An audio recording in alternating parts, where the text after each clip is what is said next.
Hello, good people of YouTube. Mountbatten here. And today, well, I have a replay that is of Addison Wang in the Tier 10 Premium French Light Cruiser Colbert. And I must say, I am very glad I haven't run across this ship yet in the game, because after watching this replay, yeah, this ship,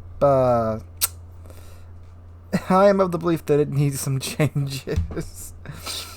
So, the Colbert has 16 127mm guns that reload in just under 3 seconds. Needless to say, I'm sure some of you can assume where this video is going to be going. Anyway, Colbert, very much like the small links in yesterday's video, lots of small, rapid-firing, HE spammy guns in a ship with little to no armor, but doesn't really matter because this ship can sit back pretty dang comfortably and just deploy rainbows and rainbows of HE. Again, think Atlanta, but in this case with, well, no torpedoes this time, but faster and just slightly more cancerous. Oh boy. See, at least Atlanta's range is only 12, 13-ish kilometers. Colbert on Addison's build has a 16-kilometer range for his main battery guns. That's quite a bit. So anyway, his team, also this isn't a purely tier 10 game like the Small Links video yesterday. In this match there are some tier 8 ships. It's a fairly, I would say, decent mixture of tier 10 and tier 8.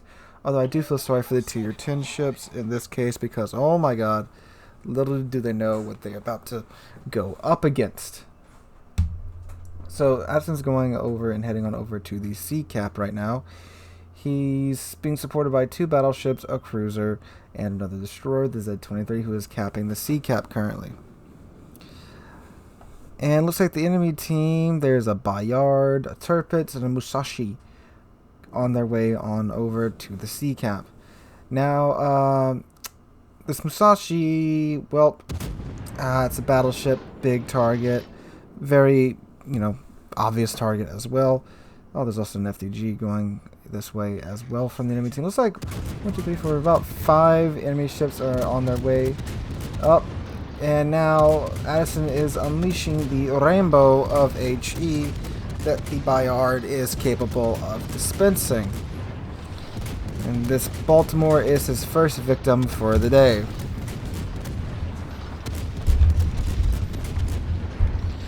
Brakes, look like he's broke a secondary gun there on the Baltimore.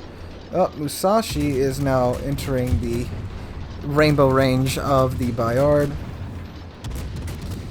And look at this. Just rainbow of HE. Look at that. Whew. The reload time is 2.7 seconds on these guns. It just doesn't stop. Addison's positioned well up behind an island, perfectly safe from most of the retaliatory fire, and he's just unleashing hell upon the Musashi right now. Musashi, Addison is detected and being targeted by presumably the Musashi, but the shells went way too far, or maybe he was firing at the ship behind him. He's now being targeted by about half of the enemy team, which is a good thing, because I would absolutely be targeted. Ah, there we go. There's some retaliatory fire right there. The ship is on fire. Ooh. Looks like some torpedoes have been fired in his direction. So presumably from the destroyer that was, yep, there he is. He just popped up on the mini-map there, a little northeast of the sea cap, the Fletcher. Well, the torpedoes have succeeded in getting Addison to move out of his cushy cover, and now, well, the Musashi is quite ticked off. So any battleship in the right mind would be targeting this thing for extermination. I certainly would be. And FDG is unfortunately Addison's next target. Now, German battleships are famous for, well, being easy to set on fire. They're so huge, their superstructure is so big, they're just easy targets for ships like the Bayard and the Small Links and even the Atlanta. I can literally barely hear myself think above the sound of these guns. Jeez. And I know the small links was bad. I didn't know the Colbert was this crazy. Whew. Look at him chewing through that Bayard's health. Someone managed to land a couple good hits on him. And here comes the Musashi. Now, granted, for all the fire that Addison did get on the Musashi, Musashi's not that damaged. He's only down about 5,000 health. Granted, this is probably after a repair party, if not a repair party or two. Also, Addison's team is currently losing. They have the sea cap, but it's being contested by, well, the ships you see in front of you, and they're down 3 ships. And their team just now lost their Bayard. Ooh. There we go. Addison started another fire on the Musashi, bringing his fires up to 2. And again, just look at this rainbow of HE. But still, if you look at the ribbon count to the right, most of these hits are non-pins. And he hasn't set that many fires so far. Compared to the small links yesterday, who was just frickin' setting fire after fire after fire after fire. I mean, he's setting a good few fires, but not on the level of the small links. It's a never-ending rainbow of pain, it seems. Musashi is... Yep, looks like Musashi was aiming for Addison, but unfortunately...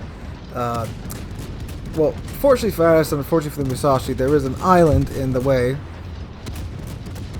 Jeez.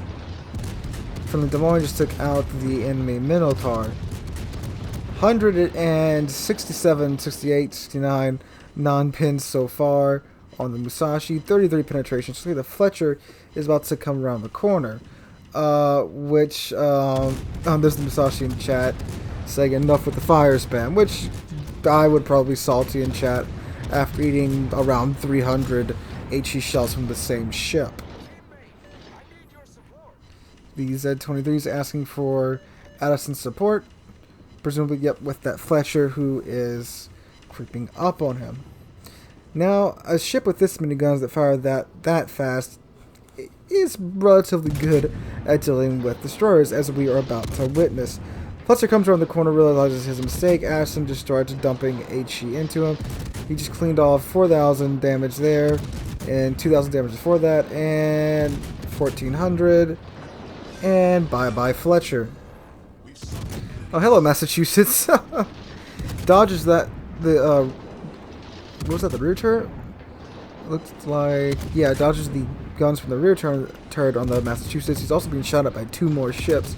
I don't know why the Massachusetts secondaries aren't tearing into him just yet. He's well within their range. I guess this guy either doesn't have a secondary build or he has manual secondaries, and he's not targeting Addison.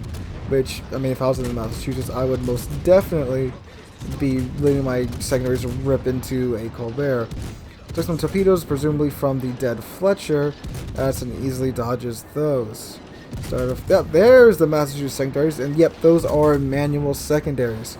That group was way too tight for them to not to be. I guess he was targeting something else. As you can see, the manual secondaries are chewing into the Colbert pretty nice. About 1,100 damage per salvo. That's not terrible. FDG is now coming around the corner again. He's targeting his secondaries on the Vladivostok. Oh, there is Witherwood for Addison already. And looks like the FDG took a big hit there from the Vladivostok. And Addison is still, looks like he's missing. Well, the FDG is turning up, adjusting his aim.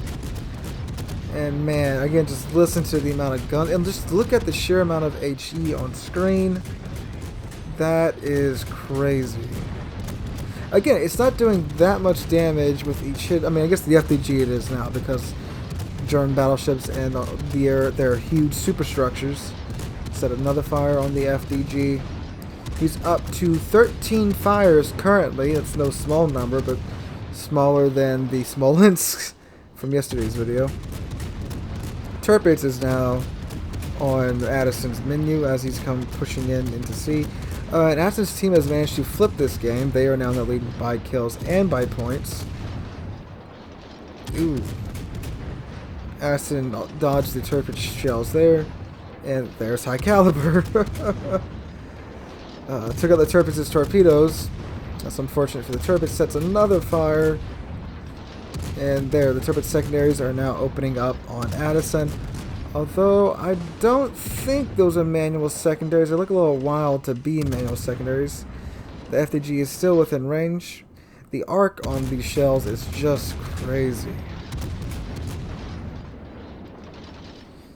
They're very, very, very reminiscent of American HE shell arcs. I'm not sure if he was aiming for the Musashi, but he's hitting him again. Addison goes dark here because if he would fire right now, he's wide in the open, and he's in no position to run away. He is using his engine boost to maneuver around as fast as he can. And that FDG is so low. The temptation to tear into him must be pretty great. Almost like he's about to give in to that Yep, there we go again. Only 4,000 health left on that. Well, FDG is now healing, although I don't think that's going to help him too much there. Enemy Turpitz just tackled the friendly Z-23 with his secondaries. And Turpitz is now 9 kilometers away from Addison. And again, the Colbert does not have any torpedoes. So he's got to kill him just by sheer volume of fire.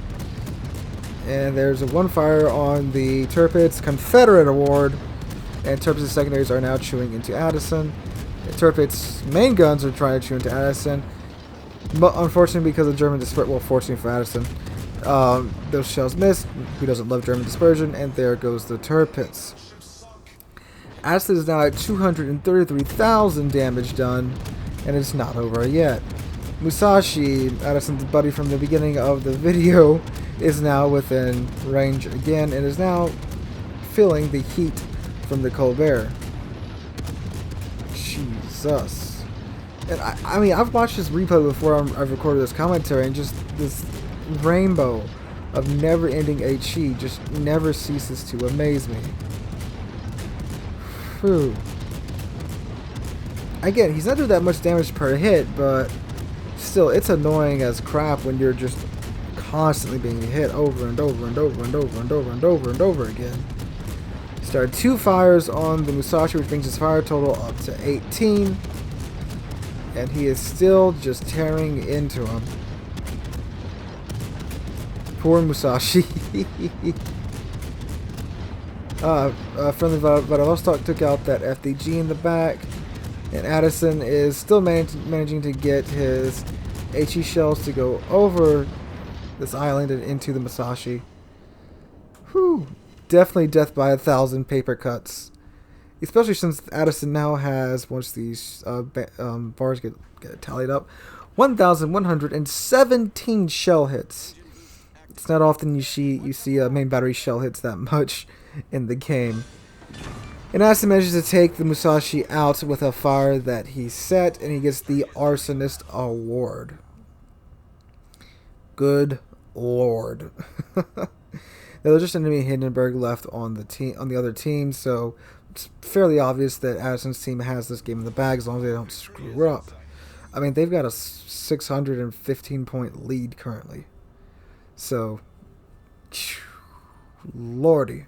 19 fires set this game, 3 ships sunk, 4 incapacitations, 303,000 damage so far, 14 defense ribbons. Oh my god, this ship is just nuts. I thought the Small Lynx was bad. I did not watch the Colbert video. And, I don't know, Wargaming, they may nerf this ship. I mean, he's got 1,000 shell hits, but like we saw during the video, he wasn't doing that much damage per shell, but just the sheer volume he could put out accurately on target, that's no laughing matter. But, of course, Wargaming isn't supposed to change premiums after they get released, but, I mean, we've seen them do that before. So, who knows, this may get nerfed, it may get changed. I'm pretty sure Addison is running IFHE, so that's also getting changed too, supposedly sometime in the future. Okay, so the replay unfortunately wigs out there, but not much happens. He gets a couple of more hits on the Hindenburg, but all in all, you saw most of the crazy stuff, and he unfortunately does not get to be killed for the Hindenburg. So he ends his game, top of his team, over 300,000 damage done, over 1,000 shell hits. Good Lord, the Colbert is one spicy baguette. Is it still worth resetting all the lines that you have to reset to get it? I don't know. If they don't change it and you just want some crazy, potentially quite OP ship, then yeah, I would say it's worth it. But still, just, I mean, I don't enjoy this type of playstyle. But, I mean, good lord, this ship is absolutely nuts. But still, good game from Addison. Good positioning and good situational awareness. I probably would have eaten a torpedo or two because I get so tunnel vision when I'm playing ships like that. But anyway, guys, if you like the video, or, well, if you like the video, not the ship, make sure you drop a like, leave a comment, and subscribe. We're on our way to 4,000 subscribers. We're getting closer and closer and closer to that goal every single day. Alright, guys, hope you're having a wonderful Thursday. Hope to catch all of you guys in the next one.